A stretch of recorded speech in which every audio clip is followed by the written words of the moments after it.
Hello guys, welcome back to my channel. Thank you so much for clicking the link or the thumbnail that brought you here. I am so excited to have you here. If you're new here, thank you so much for coming. Please consider subscribing if you like my content, and if you are not, that means you're a returning subscriber. I am so happy to have you here. Thank you for coming back. Thank you for watching my videos. I do not take your love for granted, okay? And in today's video, I'm going to be talking about something that is so dear to my heart, and it is why I, as a scientist, believe in God. Okay, if you don't know where I'm coming from, or if you don't understand why this should even be a topic, I'll try to explain a little bit. So growing up, I grew up in quite a Christian home. So for a long time, I did not know that I did not understand the concept of atheism. I did not understand the concept of agnosticism. I did not understand that there were people who didn't believe in God. It was a very, very foreign idea to me.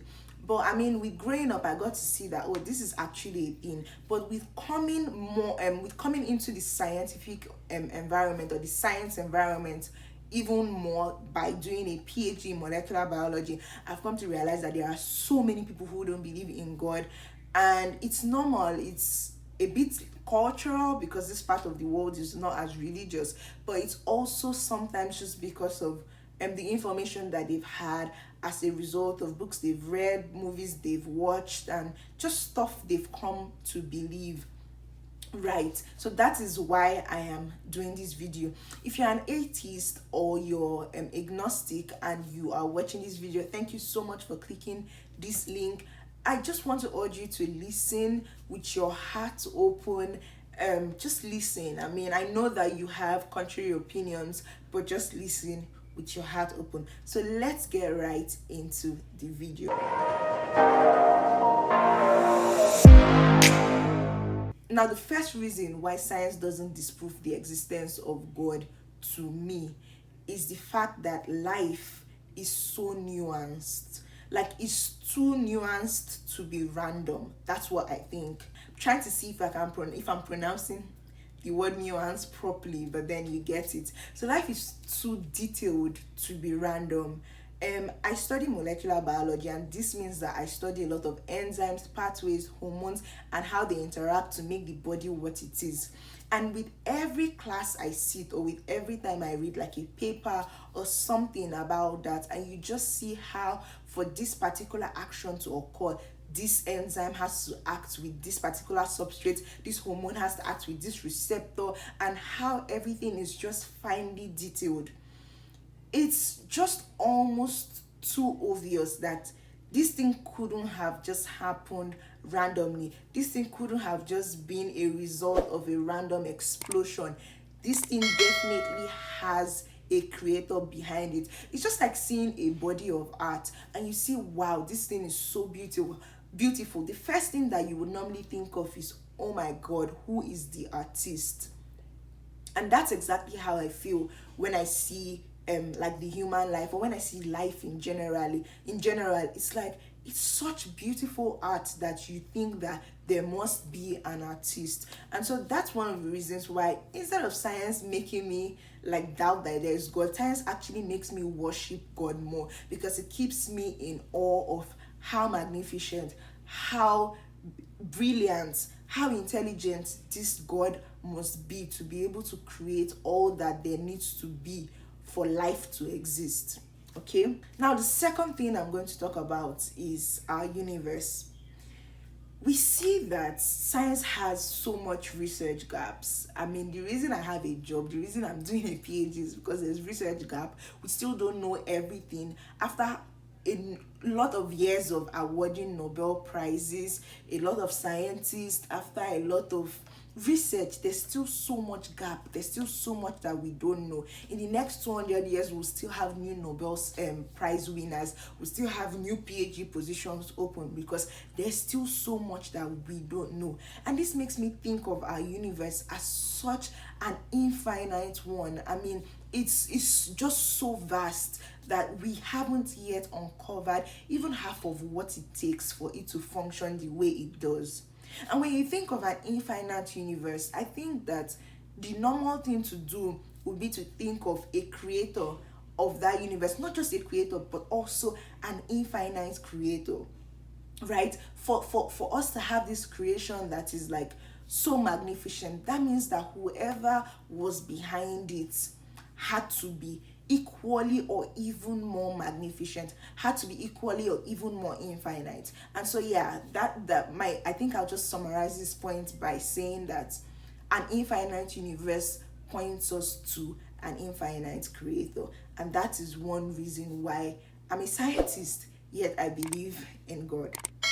Now, the third reason is going to be around a theory of evolution, which is like almost the alternative belief for some people. I mean, of course, there are other schools of thought, but for some people who don't believe in the existence of God, we have they believe in the theory of evolution, especially a lot of biologists. Now, the reason I don't believe in this, even though I'm probably not as smart as Darwin, but the reason I don't believe in this is that I feel like this theory is flawed in so many ways.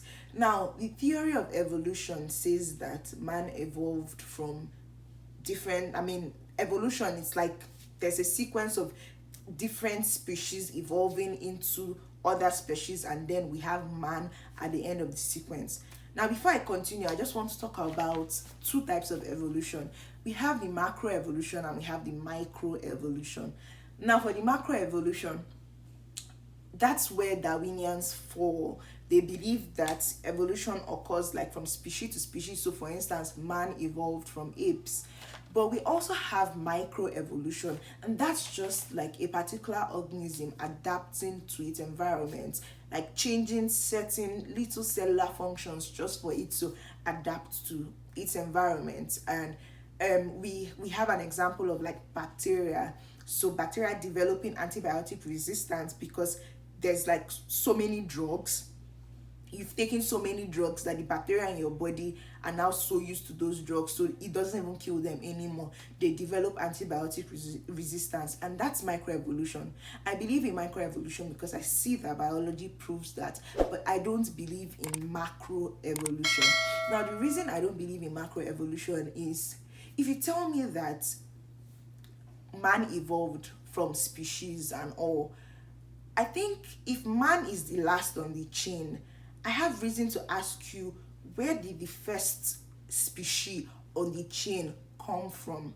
I mean, where did the first species on the chain evolve from? Because I mean, it's a chain, right? From this organism to this organism and then to man, I mean, eventually. So where did that first species come from? The Darwin's theory is a theory of origins, but it doesn't really tell us where life originated from, because it's just so vague. You tell us that there's evolution, but you don't tell us where the first guy on the chain actually evolved from. And then you tell us that right now macroevolution has sort of ceased for man because man has not evolved like in a couple of years or a large number of years. And then my question is, how does evolution know to stop at man? How does evolution know that man is now like the perfect guy and it's not going on anymore? Or I mean, like what really is happening? How does evolution know that this is where it stops? What is directing evolution? So in my opinion, the theory is a little bit flawed, actually so flawed, and that is why I don't subscribe to Darwin's theory of evolution despite being a biologist. Now, closely following that, or maybe just to round up this, because I really did not want this video to be a long one, I could tell you so many other sciencey stuff and tell you more about why this is wrong, why theories are flawed, but the title of this video was actually why I am a scientist who believes in God. And so I think that I owe you a personal reason for this video to be complete. And so I think the biggest reason for me is my personal conviction. Yes, the video says why I'm a scientist who believes in God, but the real thing is that I am a Christian who happens to be a scientist because my faith defines me even before science. I know that God is real. I know that God is not a theory. The theory of like atheism and God are not like two opposing things. God is not a theory to me. He's become a tangible, palpable Father. He listens. I have answered prayers, so I know that He listens to me. He talks. I have His word, so I know that He talks, and he speaks through people too. And He also sees, because He saw a dying world and He sent His Son to come die for that dying world. And so it's no longer just a theory, it's not just something that we study.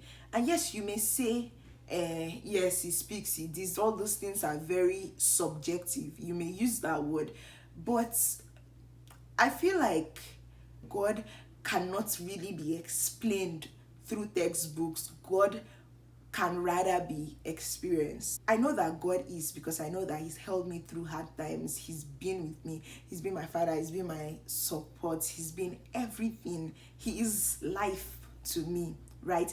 And He's giving me hope. He's giving me even science, the science that we talk about now. Because if He did not create, there will be no science. Science to me is not just a thing I do. Science is God calling me to the behind the scenes of creation, behind the scenes of life, for us to work together, for Him to show me a little bit of what He did to make life what it is.